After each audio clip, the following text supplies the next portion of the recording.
प्रणाम। हम है शैलेश प्रेमी और आप सबके बीच आज कुछ सुनाए वाला बानी और हमारे बड़ भाई या छोट भाई को है धनंजय भाई और साथ में ई छोड़ी आप लोग के बीच में वीडियो बेल रहे साथ ही हम लोग भाई के याद से करवाइले बहुत सुपर डुपर हिट। आप सब बहुत अच्छा प्यार आशीर्वाद देनी हो और आज दोनों भाई हमने के रियाज करता नहीं लॉकडाउन में। अभी तो लॉकडाउन बढ़ले बा हर जगह यूपी में बढ़ले बा सब जगह बढ़ले बा सही बात और अभी रियाज करता नहीं और साथ में धनंजय भाई बनी बहुत अच्छा लगा था। और हमारे सबसे बढ़िया भाई सबसे बढ़िया दोस्त बहुत अच्छा सिंगर संजीव साजन जी और साथ में प्ले कर रहे हैं दुनिया जय हो। क्या बात है, आओ आप लोग को सुनाते हैं और वीडियो तक लास्ट एंड तक बने रहिएगा और चैनल को सब्सक्राइब कर लीजिएगा। ये वीडियो मेरा शैलेश प्रेमी पर्सनल चैनल से आएगा और धनंजय भैया बहुत सब्सक्राइब मेरे शैलेश प्रेमी एंटरटेनमेंट से शैलेश प्रेमी पर्सनल चैनल है। तो प्लीज सो गाइस मेरे जितने भी मेरे फैंस फ्लोर्स हैं, मेरे जितने भी भोजपुरी श्रोता समाज आप देख रहे हैं इस वीडियो को माध्यम से,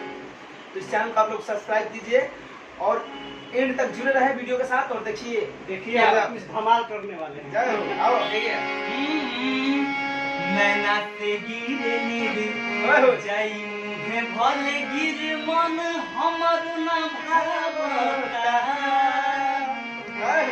नैना से गिरे नीर जाई मुहे भले गिर मन हमर ना भावता।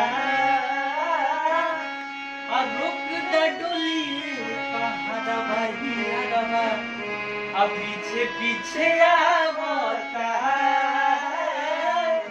रोक द डोली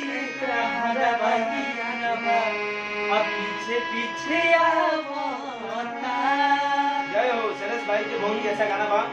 तो एक जिस्म बनी दो जान हो एक दूजे के हम पहचान हो हम वो कुर्बानी हमरे बा दिलवा के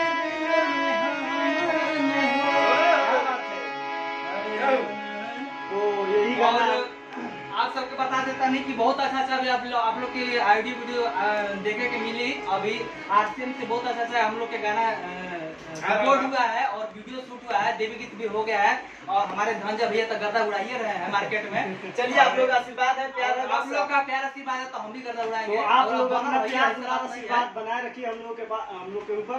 सही अच्छे संजीव भैया के ऊपर खासकर आप लोग प्यार आशीर्वाद बहुत कैसे गावे संजीव भाई और देवी की तो धनंजय भैया के तक गर्दा एकदम गर्दा पड़ले पड़न तो लगातार जाता आरसीएम से एकदम धड़ाधड़। जय हो। जय हो और जय हो। आप सबसे हाथ जोड़ के फिर मिलेंगे आप लोगों से। आप सबसे विनती है कि जिस तरह हम लोग को प्यार आशीर्वाद देते आए हैं उसी तरह आप लोग प्यार आशीर्वाद दीजिए हर एक चैनल पे। तो धनंजय भैया कुछ कहेंगे मेरे बारे में।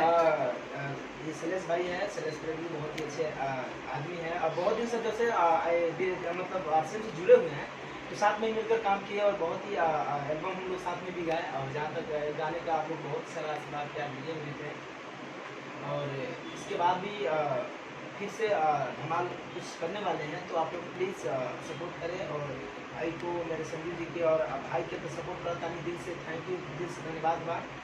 और भाई के चैनल है जो शैलेश प्रेमी पर्सनल, आप लोग चैनल को सब्सक्राइब करिए। बहुत ही अच्छा अच्छा गाना यहाँ के मिली पर्सनल यहाँ के चैनल बा तो आप सब्सक्राइब कर ला ना एकदम दबा दीजिएगा। जाओ।